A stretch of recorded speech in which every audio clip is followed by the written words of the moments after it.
Bienvenue à tous dans ce nouveau numéro de À l'affiche, avec moi aujourd'hui.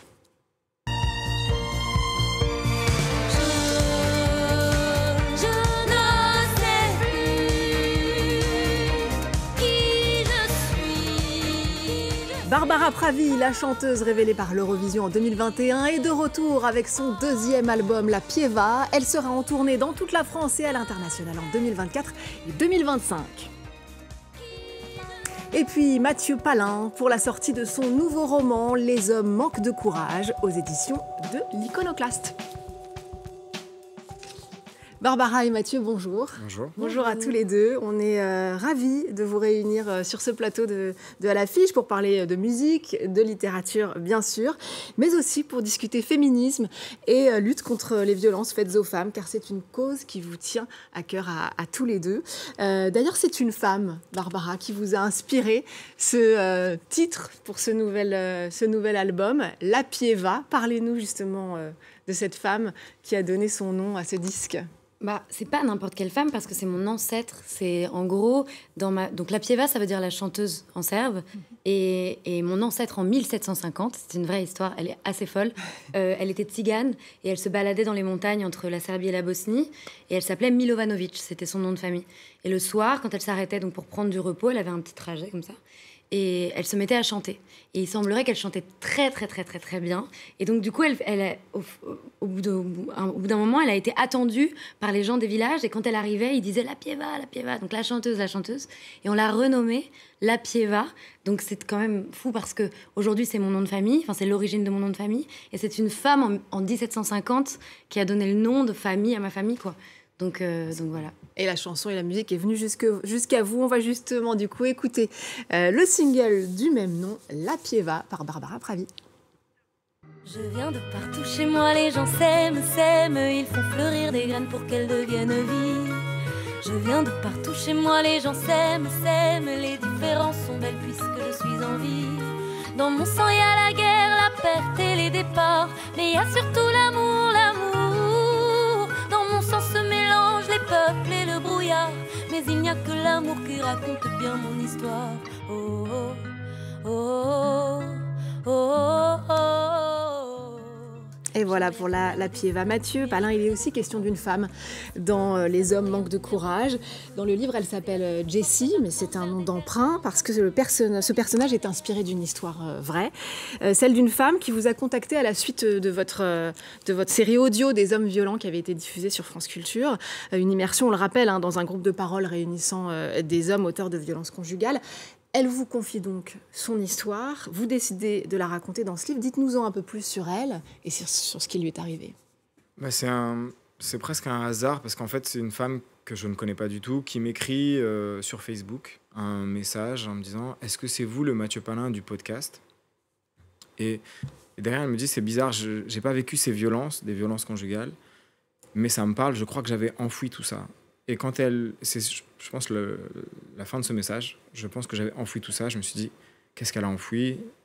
Elle prend la peine de m'écrire, je vais lui répondre. Et là, c'est comme rencontrer quelqu'un qui va rester dans votre vie. C'est-à-dire que vous ne savez pas tellement ce qui va se passer, si vous allez avoir des atomes crochus. Et quand je la rencontre, je suis bouleversé parce que cette femme, elle est extraordinaire. Elle a une histoire. Et petit à petit, je l'écoute, j'ai envie de mieux la comprendre. Et il va se passer quelque chose, peut-être 2 mois, 3 mois après cette première rencontre. On se voit toutes les semaines avec son fils, Marco, qui s'appelle Marco dans le livre, qui, en effet, c'est pas son vrai prénom. Il se passe quelque chose avec son fils qui va vraiment la mettre face à sa propre histoire, de savoir... c'est finalement un livre sur le transgénérationnel et qu'est-ce qu'on cache à ses enfants et qui vont finalement revenir en boomerang comme ça dans nos vies. Et parce qu'elle est bouleversée, parce qu'elle se pose des questions, parce qu'en même temps, on a cette relation qui commence à durer dans le temps. Elle m'appelle et elle me raconte et j'ai envie, pas uniquement de raconter son histoire, mais de raconter leur histoire à tous les deux. Voilà, parce elle que et son fils. Vous parlez donc de violence, de libération de la parole, de l'amour parfois complexe entre une mère et son fils, mais aussi de transmission. Et vous posez la question, comment éduquer les garçons ? C'est de là que tout part. C'est une question qu'elle se pose parce qu'elle va découvrir que Marco a fait quelque chose de grave. Et elle l'a élevé seule, cet enfant. Elle est mère célibataire et elle se dit que ce fils, elle va l'élever comme il faut, c'est-à-dire de manière idéale, exemplaire. Et c'est aussi quelque chose d'impossible, d'élever son enfant de manière parfaite. Son enfant, on l'élève comme on peut, et puis on fait des erreurs, et puis il nous échappe aussi. Il vit sa vie d'enfant, puis d'adolescent. Et là, elle se rend compte en voulant l'élever parfaitement, elle lui a caché des choses sur qui elle était. Sur ses propres traumas. Voilà, c'est comme dans toutes les familles, il y a un secret de famille. Et ce secret, elle va se dire, peut-être qu'il est trop lourd pour tes épaules d'adolescent. Et voilà, si tu veux savoir qui tu es et d'où tu viens, il faut que tu saches qui je suis et d'où je viens. Donc je vais te le dire. Et ça se passe dans une nuit. Voilà, et cette question de l'éducation, c'est aussi une question à se poser pour la société. Ça a fait écho pour moi quand j'ai travaillé sur cette émission, cette histoire de cycle de la violence. J'ai trouvé que vous l'explorez aussi, Barbara, dans ce disque, et notamment sur le titre « Exister », qui est très fort, très intense. Je vous propose d'abord qu'on regarde quelques images du clip. J'ai tous les droits. Je te parle mal et alors rappelle-moi, t'es qui toi? Baisse les yeux devant moi et droit de mort ou de vie. Qui pourrait m'arrêter? Oh, et puis si je peux, dans les livres d'histoire, oui, c'est ça que je veux. Devenir votre Dieu à tous, qu'on m'admire, m'obéisse, de n'importe quelle façon, à tort ou à raison, et quel qu'en soit le prix, j'écraserai mes semblables de mes petites mains, j'avilirai les femmes, je trahirai mes amis de façon. Vraiment très fort, hein, ce clip, votre gestuelle, tout ce que vous avez travaillé. Vous nous racontez en fait la domination. Qu'est-ce qui vous a inspiré cette chanson-là? Il y a quand même beaucoup de choses qui peuvent inspirer cette chanson. Je crois pas qu'il y ait eu une chose en particulier, en plus, parce que là, c'est-à-dire que c'est poussé à l'extrême. On pourrait penser à des politiques, on pourrait penser à ce qui se passe en Iran, avec les mollahs, etc. Mais en fait, moi, ce que je crois, c'est que ça nous pend au nez à tous, quoi, de faire de l'abus de pouvoir. Et je pense qu'il faut être hyper vigilant tout le temps, tous les jours, qui qu'on soit, quel que soit notre travail et notre place dans la société. Parce qu'en fait, c'est une des dérives de l'être humain, et de se mettre à l'orgueil, la mégalomanie, écraser les autres, vouloir exister en fait, véritablement, et pour exister, annihiler l'autre, quoi. Et bon, là, ça parle plutôt... Ça pourrait être un homme ou une femme, mais en gros, ça parle de dirigeants ou de dirigeantes. Ça parle de gens de pouvoir à l'extrême. Mais voilà, je crois que c'est quand même une chanson qui parle aussi de nous tous, quoi. En tout cas, moi, je me sens concernée par cette chanson. Et je pense qu'on peut le dire tous aussi sur le plateau, parce que vous, Mathieu, vous travaillez aussi sur les origines de cette violence qu'on retrouve dans les violences conjugales, mais bien au-delà, en fait. Oui, parce qu'en fait, la violence, on ne naît pas violent. On n'a pas le gène de la violence en soi, comme on pourrait avoir le gène des yeux bleus ou des cheveux blonds. Et donc, si on part du principe que la violence est un comportement, et que c'est un comportement qu'on saisit et qu'on apprivoise en y étant exposé, alors on apprend à être violent. Et on l'apprend parfois, même si on grandit dans une famille... dans laquelle tout le monde a essayé, comme c'est le cas dans le livre chez Jessie, tout le monde a essayé de bien faire les choses, de vous transmettre les bonnes valeurs.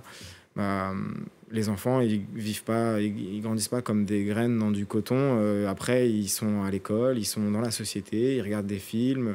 Il y a des milliards d'influences qui façonnent un peu le comportement et qui peuvent, notamment en voyant le clip, en écoutant les paroles, c'est des phrases que moi j'ai entendues de certains hommes qui sont concernés par les violences et qui disent mais quand même j'ai le droit d'exister, il y a un homme dans la famille, c'est le chef de famille. Voilà, c'est toutes ces notions-là qui sont très anciennes et qui malgré tout sont encore dans la société et qui laissent des traces comme ça, comme des fils invisibles qui viennent tirer les petits garçons notamment dans un sens ou dans un autre, et ça parle de ça aussi.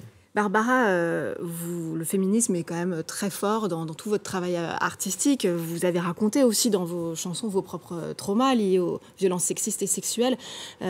Si là, on se place plutôt du côté des victimes, à votre sens, elles ont besoin de quoi? D'écoute? D'écoute, c'est certain. De repères, je dirais, de modèles aussi. C'est pour ça, je trouve qu'il y a quelque chose de très joli, moi, dans tous les mouvements de libération de la parole. À mon époque, non mais je veux dire, j'ai 31 ans et en vérité, quand j'en avais 17, moi, j'avais personne à qui parler et ma mère non plus, d'ailleurs, parce qu'elle fait partie d'une génération de femmes assez taiseuses qui n'étaient pas du tout éduquées sur ces sujets de la violence et de à quel point c'est commun, en fait. Et du coup, j'étais vraiment toute seule.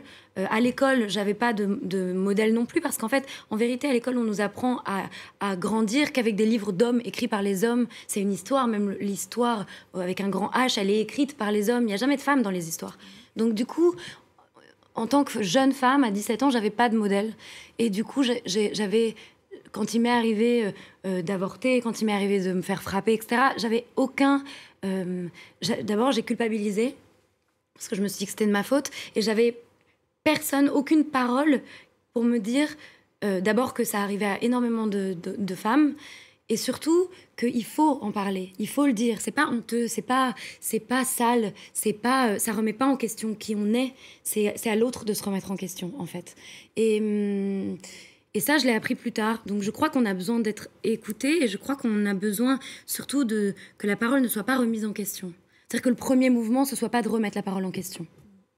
Et puis, bon, vous en êtes un peu l'incarnation, et vous posez presque une question avec ce titre les hommes manquent de courage, la place des hommes dans ce combat aux côtés des femmes. Ouais, c'est un titre qui peut faire polémique parce qu'il affirme quelque chose qui forcément est un cliché. Donc, mais en même temps, dans les clichés, il y a toujours un fond de vérité. Moi, je suis d'accord. Les hommes manquent de courage, c'est pas forcément vrai quand il s'agit d'aller faire la guerre. Mais quand il s'agit d'assumer un enfant, d'assumer un parent malade, d'être présent pour la famille, pour les siens. Là, par contre, on le voit sur les chiffres, ne serait-ce que de mères célibataires, de familles monoparentales. C'est hallucinant à quel point les femmes sont encore là à tenir les bons alors que les hommes sont partis. Donc, j'aime bien ce titre. Mais c'est vrai qu'on ne peut pas changer la société uniquement avec ceux qui en ont envie.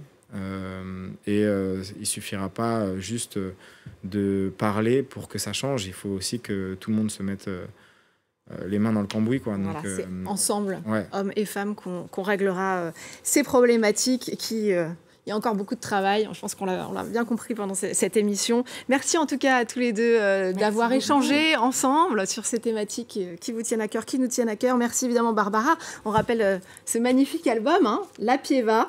Vous êtes en tournée dans toute la France très prochainement. Et puis au-delà, vous serez les 7 et 8 novembre et 9, 7, 8 et 9 novembre. Mais c'est complet. À la Souverain Olympia. 17 avril 2025. Eh ben, on prend note. Voilà. Et puis Mathieu Palin, évidemment, ce nouveau roman, Les hommes manquent de courage, aux éditions L'Iconoclaste. Merci encore à tous les deux et merci à vous de nous avoir suivis. N'oubliez pas de nous retrouver sur france24.com ainsi que sur tous nos réseaux sociaux. On va se quitter avec un autre extrait de cet album Barbara, une chanson qui fait du bien et qui invite à se dire bravo et notamment à soi-même. Je vous laisse découvrir et vous dis à très vite.